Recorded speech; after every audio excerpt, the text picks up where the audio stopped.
বাংলা রান্নাঘর চ্যানেলে তোমাদের সবাইকে স্বাগত জানিয়ে আরও একটা নতুন রেসিপি নিয়ে হাজির হয়ে গেলাম। আজকে কিন্তু ডিমের আরও একটা দারুণ মজার রেসিপি তোমাদের সঙ্গে শেয়ার করব।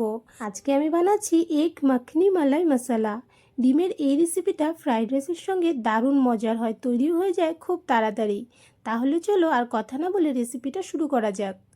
এগ মাখনি মালাই মশলা বানানোর জন্য সবার প্রথমে একটা শুকনো মশলা তৈরি করতে হবে। তার জন্য 2 চামচ ধনে, 1 চামচ মৌরি, 1 চামচ গোটা জিরে, 4-5টা শুকনো লঙ্কা, একটা তেজপাতা, তার সঙ্গে আছে গোটা গরম মশলা, লং, দারচিনি, এলাচ, তার সঙ্গে গোলমরিচ 4-5টা। এইগুলোকে শুকনো কড়াতে একটু ভেজে নিচ্ছি। খুব বেশি কিন্তু ভাজার দরকার নেই।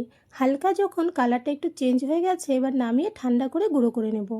এইদিকে কড়াইটার মধ্যে আবারও কিছুটা রিফাইন অয়েল গরম করেছি। তোমরা চাইলে সর্ষের তেলে করতে পারো, তবে রিফাইন অয়েলে এই রেসিপিটা বেশি ভালো হয়। এর মধ্যে অল্প একটু লবণ দিয়েছি। এবার এর মধ্যে আমি এক এক করে ডিমগুলোকে দিয়ে দিচ্ছি, আর তার আগে ডিমগুলোর মধ্যে কিন্তু আমি কাট লাগিয়ে নিচ্ছি। তোমরা তোমাদের পছন্দ মতো এটার মধ্যে কেটে নিতে পারো, তবে আমি কিভাবে কাটলাম তোমাদেরকে একটু দেখিয়ে দিলাম। এইভাবে করে কাটলে কিন্তু রেসিপিটা তৈরির পর দেখতে বেশ ভালো লাগে। এদিকে দেখো, ডিমগুলোকে বেশ লাল লাল করে আমি ভেজে নিয়েছি। আমি কিন্তু ভাজার সময় হলুদ গুঁড়ো অ্যাড করিনি, তোমরা চাইলে হলুদ গুঁড়ো অ্যাড করে ভেজে নিতে পারবে। সবগুলো ডিম উঠিয়ে নিলাম। এইবার এই তেলের মধ্যেই ভেজে নিচ্ছি টমেটো, তার সঙ্গে ক্যাপসিকাম, 2টো কাঁচা লঙ্কা। এইগুলোকে একটু বড় বড় করে কেটে নিয়েছি। এবার 1 মিনিটের মতন হাই হিটে একটু নেড়েচেড়ে ভেজে নেব। একদমই কিন্তু নরম করব না, হালকা একটু ভেজে উঠিয়ে রাখবো। দেখো ভাজা হয়ে গেছে। এবার এই টমেটো এবং ক্যাপসিকাম আমরা উঠিয়ে নেব। তবে তোমরা চাইলে এখানে পেঁয়াজও অ্যাড করতে পারো বড় বড় করে কেটে, সেটাও বেশ ভালো লাগবে।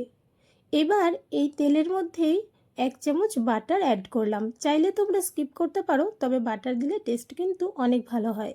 এর মধ্যে 2টো শুকনো লঙ্কা আর গোটা জিরে 1 চামচ ফোড়নে দিয়েছি। একটু ভেজে নিয়ে এর মধ্যে কুচানো পেঁয়াজ দিয়ে দিলাম। মিডিয়াম সাইজের 3টা পেঁয়াজকে কুচি করে নিয়েছিলাম। এই পেঁয়াজগুলোকে কিন্তু এবার লাল করে একটু ভেজে নিতে হবে। পেঁয়াজগুলো ভাজা হতে হতে আমি একটা মশলা তৈরি করে নেব। তার জন্য কয়েক টুকরো আদা, কয়েক কোয়া রসুন, 4-5টা কাঁচা লঙ্কা, সঙ্গে 8-10টা কাজু বাদাম দিয়ে অল্প জল দিয়ে একটা পেস্ট তৈরি করে নিলাম। দেখো মিহি করে পেস্ট করে নিয়েছি। এইদিকে ততক্ষণে পেঁয়াজগুলো কিন্তু বেশ সুন্দর ভাজা হয়ে গেছে। হালকা গোল্ডেন ব্রাউন কালার যখন হতে শুরু করেছে, সেই সময় পেস্ট করে রাখা মশলা দিয়ে দিলাম। তার সঙ্গে সামান্য একটু জল মিক্সির বাটিটা ধুয়ে দিয়ে এটাকে ভালো করে কষিয়ে নিতে হবে 2-3 মিনিটের মতো। আর অবশ্যই অনবরত নেড়ে নেড়ে মশলা কষিয়ে নিতে হবে। 2-3 মিনিট কষানোর পরে কিন্তু খুব সুন্দর তেল ছাড়তে শুরু হয়ে যাবে। মশলা থেকে কিন্তু বেশ সুন্দর তেল ছাড়ছে। এই সময় আঁচটা একদম লোতে করে এর মধ্যে 2 চামচ টক দই অ্যাড করতে হবে।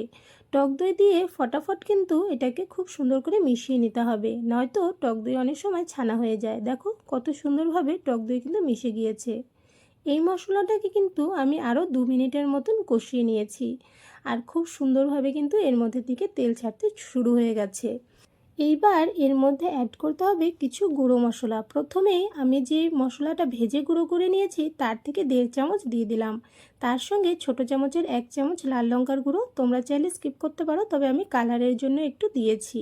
এর সঙ্গে দিয়েছি 1 চামচ কসুরি মেথি, 1/2 চামচ ধনে গুঁড়ো, সঙ্গে সামান্য একটু চিনি অ্যাড করেছি। তোমরা চাইলে চিনিটা স্কিপ করতে পারো, কোনো অসুবিধা নেই। তার সঙ্গে পরিমাণ মতো লবণ দিয়ে খুব সুন্দর করে কষিয়ে নিলাম। আর যেহেতু ভাজা মশলা, খুব বেশি সময় ধরে কিন্তু কষানোর দরকার নেই। অল্প একটু কষিয়ে নেওয়ার পরই এর মধ্যে আমি 3 চামচের মতো অ্যাড করেছি ফ্রেশ ক্রিম।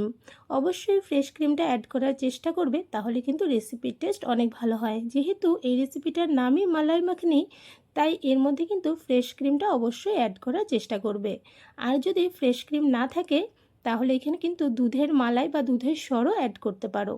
এবার ভালো করে মিশিয়ে নিয়ে এর মধ্যে আমি ক্যাপসিকাম, টমেটো এবং ভেজে রাখা ডিম একসঙ্গে অ্যাড করে দিয়ে 2 মিনিটের মতো নেড়েচেড়ে একটু কষিয়ে নিয়েছি। এইবার এর মধ্যে অ্যাড করে দিলাম জল, আর জলটা অবশ্যই কিন্তু গরম জল অ্যাড করতে হবে।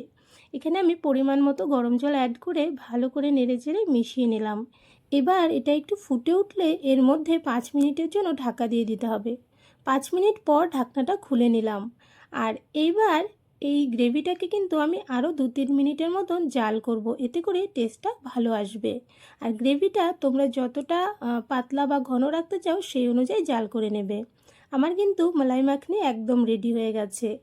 এবার নামিয়ে তোমাদের সার্ভ করে দেখাচ্ছি।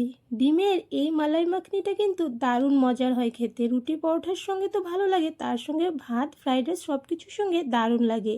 রেসিপিটা ভালো লাগলে অবশ্যই লাইক, কমেন্টস এবং চ্যানেলটাকে সাবস্ক্রাইব করে নিও। এইরকমই আরও একটা নতুন রেসিপি ভিডিও নিয়ে আবারও তোমাদের সঙ্গে দেখা হবে। আজকের জন্য বাই বাই।